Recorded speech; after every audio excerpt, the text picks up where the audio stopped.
Hey you BBL beauties, and welcome back to another episode of 90 Day Fiancé. This week is episode 4. Now I can't wait to get back into these couples, and we have a new couple this week, Aaliyah and Shawn. Now I'm gonna be completely honest, I didn't really watch Aaliyah and Shawn segments. I only really watched recaps of other people, so I know a little bit about them, but not too much. So this will be a journey for both of us if you're also new to them. Now I'm so much out of the loop with this couple that when the first scene popped up of them, I thought that they had already gone through the wedding process and everything. I thought Aaliyah was already in LA because for some reason they show us a scene from the wedding of Shawn being stood up at the altar. Like Aaliyah didn't show up to the wedding. And it goes on to Aaliyah and Shawn talking, and Aaliyah says that she just had so much uncertainty in her from being in this country, and she felt stuck, frozen, she couldn't do anything. And then all of a sudden we go back 3 months. There better be a reason they did that shit. But they go back 3 months and we're with Aaliyah in Brazil, and she's at a shop trying on her wedding dress. And that dress was so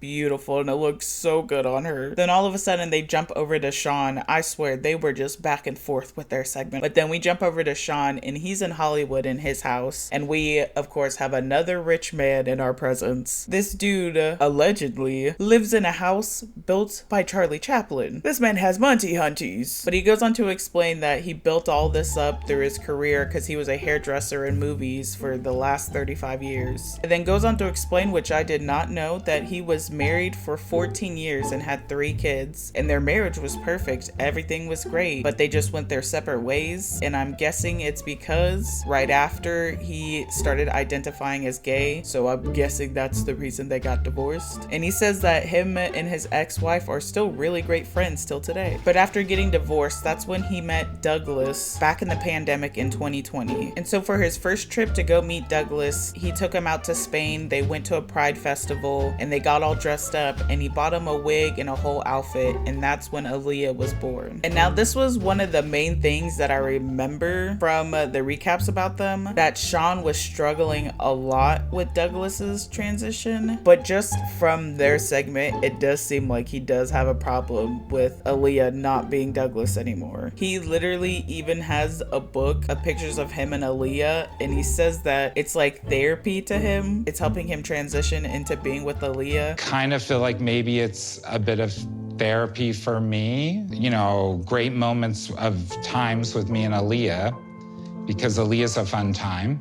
I mourn the loss of the first chapter. Like, I proposed to Douglas. Douglas was the person I loved. I fell in love with that face, that booty, that everything. I wanted Douglas, but now Douglas is Aaliyah. And literally goes on to say that Douglas died and that he's in mourning. The reality of the whole thing is that I met somebody, I fell in love with somebody, I was ready to marry somebody, I had all my boxes checked, and that person died. Something about this does not feel right.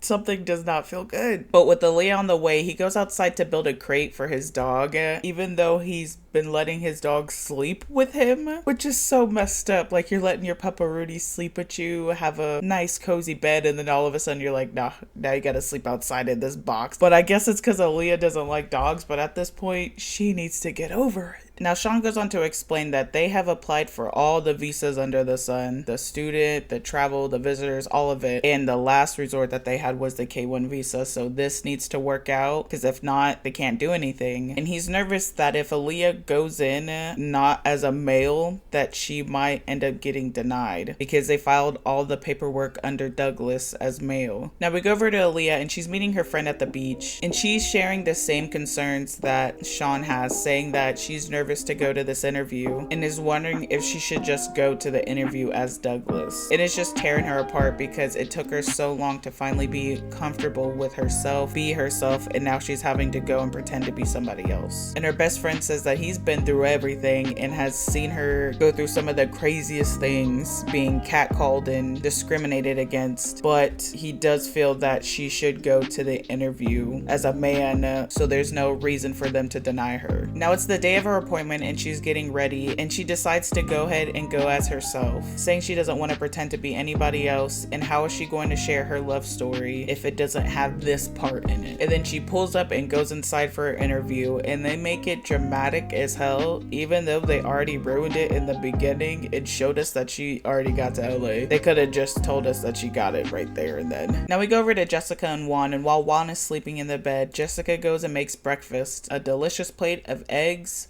and banana.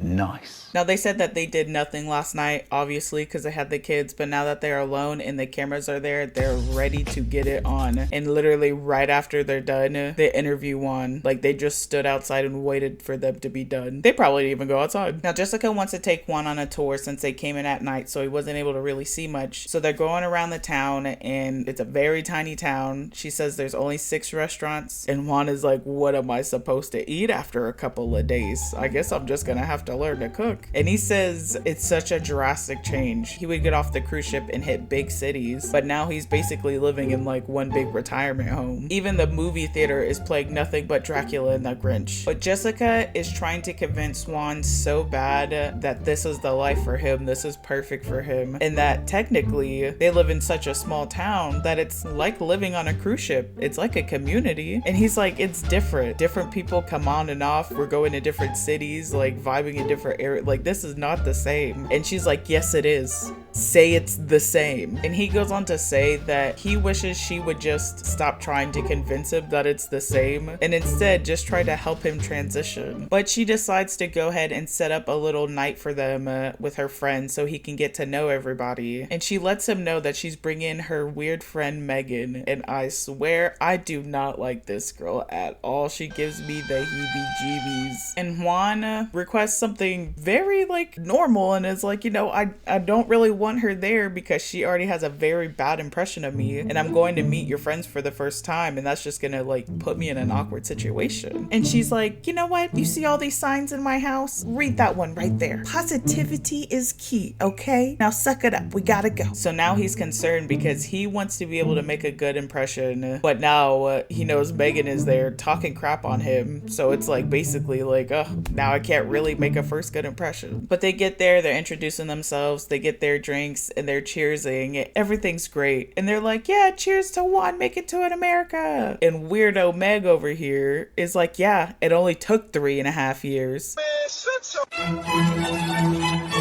She gets even weirder and makes this dude eat cow balls. And it sucks because he's like, oh, I don't know if this is disrespectful, like it's their culture. Let me tell you right now, there ain't nothing American that you can't go ahead and just deny, all right? If somebody tries to make you eat something you don't want it, you don't eat that shit, all right? He takes the tiniest bite, and I swear to God, Megan over here was literally geeked off of these balls. What did he say? But he takes one bite and he's like, no, I'm good. You can take that. I don't want that. But they go ahead and go all sit down. And for some reason, Juan decides to sit in the middle of Megan and Jessica. Again, another producer move, I'm guessing. But I would have been like, hell no. But he sits down and she's immediately like, oh, so how are you? How's the cruise life? Yada yada. Anyway, so you remember that last time you were here, huh? You know what's coming. No time wasted at all. So she's like, you haven't answered my questions yet, and you're going to answer me. And she goes on to say that he's denied the accusations, but she doesn't care what he says. She's going to grill him until he breaks. So she's telling him, listen, Jessica is my wifey, my lifey. She's everything to me, and the fact that you cheated on her means you cheated on me too. And he just tries to tell her, listen, lady, this is my private life. This is my wife. This has nothing to do with you. And just says that him and Jessica worked this out a long time ago as adults. They got it handled, and her just continuously bringing this up is very unhealthy for them. And I completely agree. Jessica needs to step in and get her friend Megan to back up. But Megan, on some more weirdo stuff, is like, I see how Jessica treats you. She loves you. She cherishes you. Now you have to prove to me that you love her. Why does he have to prove anything to you? Who are you? And he gives her a good enough answer for her. Anyway, it should have been a good enough answer. He was like, listen, I left my life, my career, my everything to be here for her. Is that good enough for you? But obviously that wasn't good enough for her. So she's like, listen, what happened on the cruise? You better tell me. Well, I messed up. Go home and get the gun. How? Did you sleep with that girl? I did. Oh my God. Bawling, literally crying, like she just got cheated on. And it's so funny because Jess is just sitting in the back like, So she obviously already knew, and that was the one thing that her friends didn't. Her friends don't need to know. This is a problem. She doesn't need to be involving her friends like this. The fact that her friend feels so comfortable to be like, this is also my marriage, so you need to answer to me as well. Yeah, no. Now we go over to Greg and Joan, and they're just waking up, and his mom is outside weed whacking away. So I'm guessing they didn't get a sliver of privacy anywhere. And he's like, I wish she would just go down to Florida. She has some friends down there. Let us keep the whole house to ourselves. I need her to come back though, because I got some laundry to do. But Joan goes on to say that she just needs some privacy and that she feels uncomfortable in this house because she feels like she needs to be perfect, and asks him like, what's up on the house? Where are we at? And he just explains that he understands that she needs a house and it's a priority, but it's just a lot more expensive here than it is in Uganda, and says, trust me, future Greg will deal with it. But this dude on the side says that he would really miss his mom if he moved out. So that right there told me all I needed to know. This dude is not making any moves, and he won't be. Now he goes downstairs to get breakfast ready, and his mom is like, oh, where's Joan? And he tells her she's taking another shower. And for some reason, she is so shocked by this information. Like, people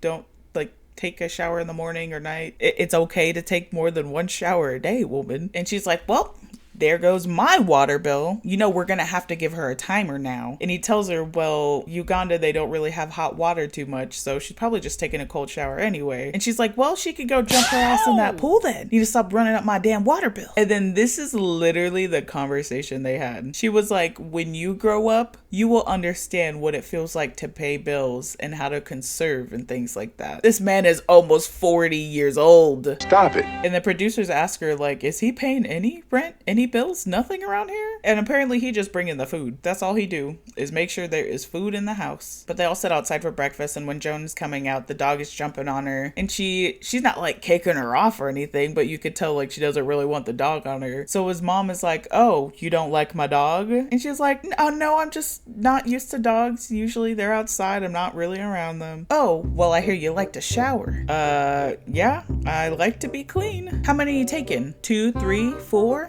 Like 2 to 3. Are they long showers? Because you know you guys aren't paying any bills around here. No, they're not very long. Are they hot showers? What's the temperature, huh?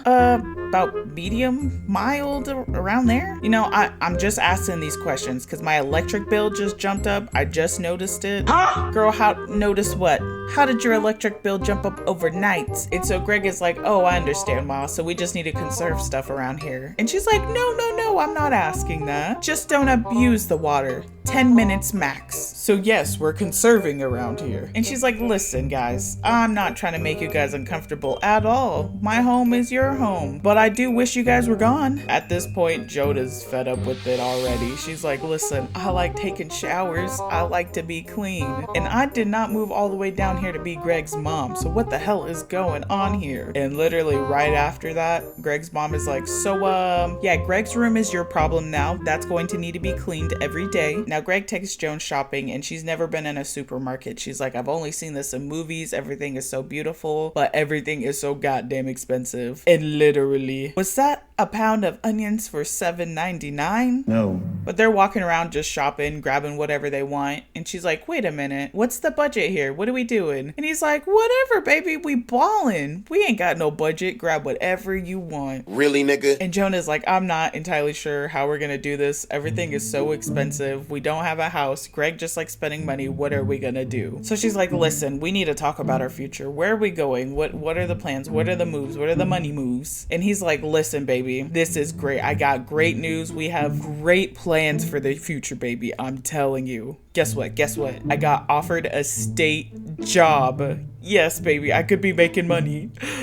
I denied it. Yeah, I didn't want to do that. You know, it's not my dream. I really want to bake, bro. Like, why would I pick up a job if I don't even really want to go to it? It wouldn't make me happy. Like, I wouldn't be depressed. It would kind of suck having to get up, you know, and do stuff. Go home! Bro, go home! The plan for the future, you know, I declined that state job, you know, and it's not necessarily something I was really passionate about. I think I would have been kind of like not miserable going to work. I just wouldn't have enjoyed it at all. I would have told his ass to buy me a first class ticket home right there. What do you mean you declined a state job? A job in general. I don't care if McDonald's try to hire your ass. You have nothing going on. You're selling head doughs to people, which I'm pretty sure that's not going to be a thing anymore, because what we just saw on TV, I don't think anybody's going to want to buy that bread from you anymore. You're a half-ass plumber. You didn't even fix your friend's dishwasher. You needed that job, bro. But he goes on to just apologize and be like, but I love you though. You're my pookie wookie bookie bear. And she's like, thanks for all that, but we need money. I don't need your words. I need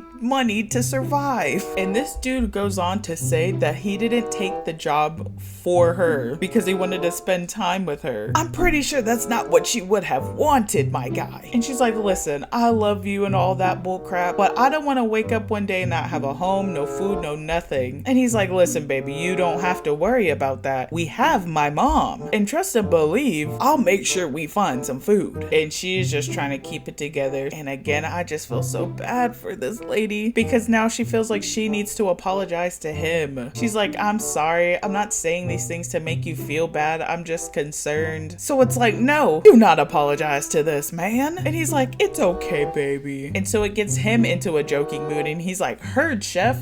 And he goes on to say that this situation is just so overwhelming. There's so much pressure. He feels like a balloon that's about to pop. He's literally going to go crazy if nothing changes. But he's gonna let future Greg deal with it. Now we go to Stevie and Maddie and they're pulling up to their house. And when Maddie's walking in, he's like, do I take off my shoes? And she's like, I do not care what you do in here. This is your home. Girl, I would be asking too, because didn't you say you have OCD? You ready to swing on a bitch for not putting something back? I would have asked too, just saying. But right when he walks in, he just sees nude paintings everywhere and he's like, whoa, what is going on here? I knew you did this, but not like this. And he's just taken aback because he said back in Iran, you could literally get arrested for having a picture of a naked woman. So he's like, going from this to this is like, this is too much. But they get to the room and there's a cat like touching on him. And for some reason, they got the demon music playing on this poor kitty. He just wants the love, man. Oh, she's here. Just let her come to you, okay? Just let her smell you. This is the first time touching a cat, I swear. Yeah. So she can see you. I have to wash my hands. Cats in Iran live outside of the house. My mom has always told me that if you touch them, you'll get sick. It doesn't feel clean to me. But then he sees a painting of himself and he's like, is that me? Is there boobs on this? And he goes on to say that she could literally paint anything in the world. And this is what she decides to paint. This isn't art. No, my friend. Literally anything could be art. You could draw paintings of circles your whole life. That is art, my friend. And let me tell you, these paintings that she has, they're pretty good. This is art. Let me tell you. But this sends him into a deeper spiral and he starts questioning if Stevie is lesbian because she likes to draw pictures of ladies. And he says that she has told him that she does not like to paint men. She doesn't like to be around men. She doesn't like to be touched by men. And now he's like seriously questioning everything. And he's like, yo, did I just get catfished? I swear if she is bisexual, I am gone. So she can't even be bisexual? Like, damn, that's messed up. How are you gonna be able to like women, but I can't like women? Why can't I like what you like? So it's time for Maddie to see the town he lives in. So Stevie takes him out and they're walking around and it's another small town and Maddie is like, this feels all fake. It feels like a movie set. But while he's having a great time living it up, Stevie breaks it all. She's like, listen, I have something to tell you. So, you know, my dad is a little weird. Well, guess what? I never told him about you until, you know, right when you got here. So he didn't know about you until like a few days ago. What?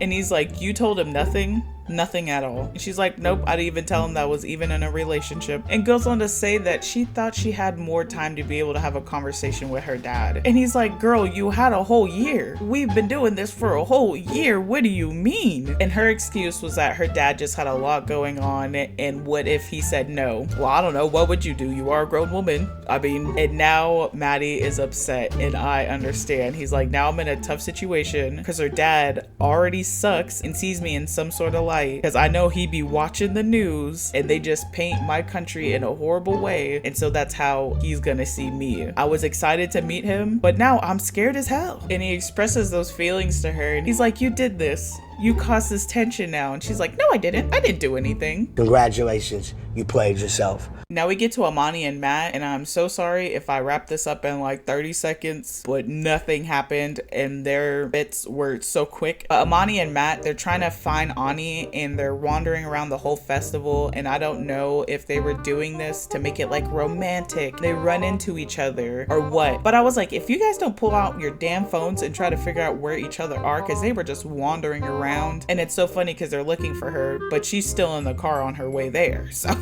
but they finally meet up with each other. They sandwich each other. Everybody's looking at them being like, oh, what's going on there? And they're like, we always get looks from people. They're always schmexualizing us. But this isn't like that. We're a family. We love each other. 2 seconds later. I got you something.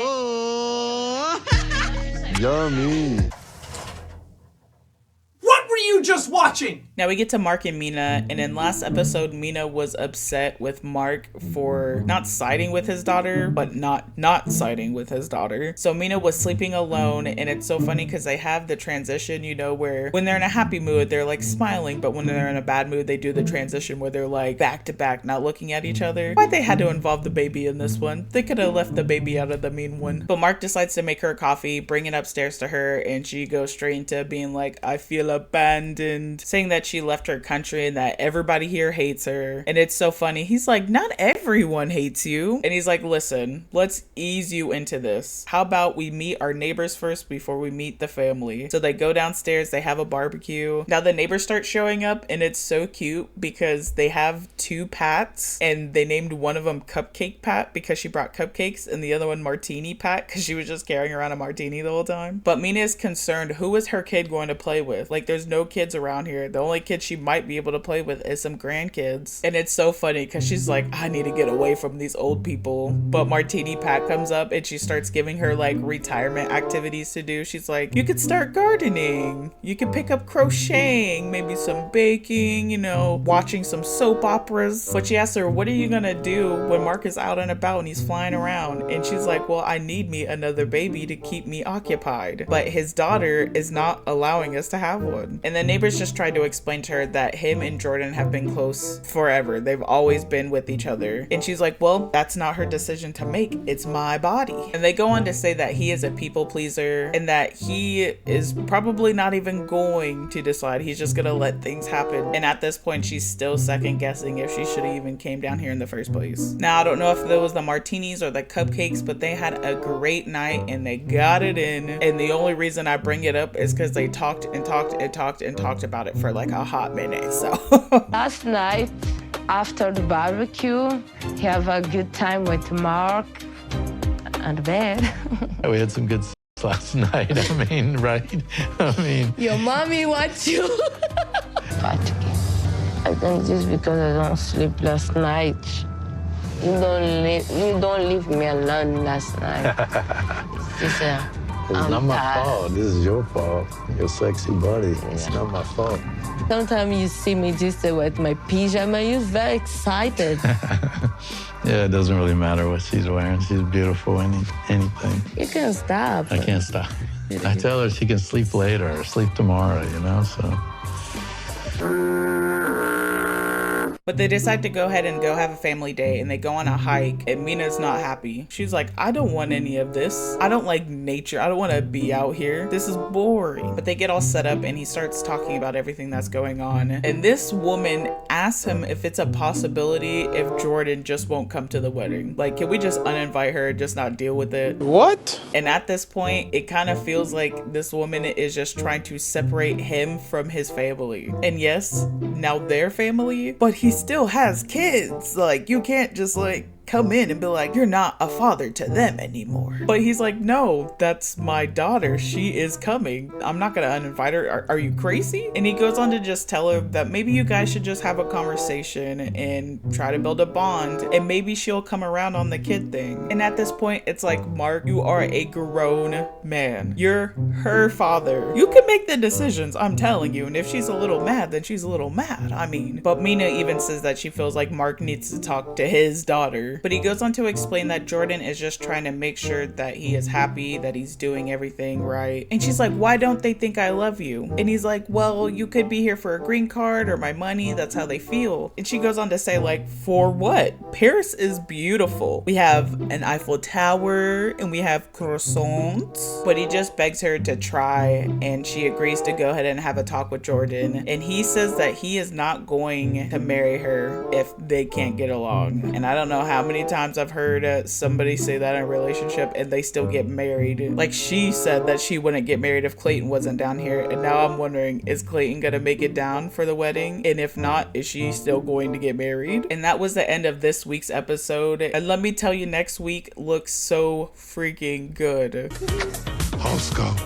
Wow. Welcome to your new house, babe. I imagine a little bigger. I guess I felt lonely. It's taken a year for you to admit this to me, Juan, when I confronted you in Colombia a year ago. I was not in my best place either. I mean, he was your ex-boyfriend. But what? I'm nervous to see how my dad and Maddie are going to interact. Is he gonna make you wear a jihad? I'm here. He's shy. But yesterday, when just leave, he had with me. All right, let's just end this. Like, how do I know you're not just with my dad for his money? I think he was snake. He don't coming to my wedding. Now, for anybody excited to see that house cow, hit that like and subscribe, because I'm going to talk about that little baby. I'm so excited. House go. Wow. But as always, thank you guys for coming and watching. It's always appreciated. You guys have a beautiful day. Bye.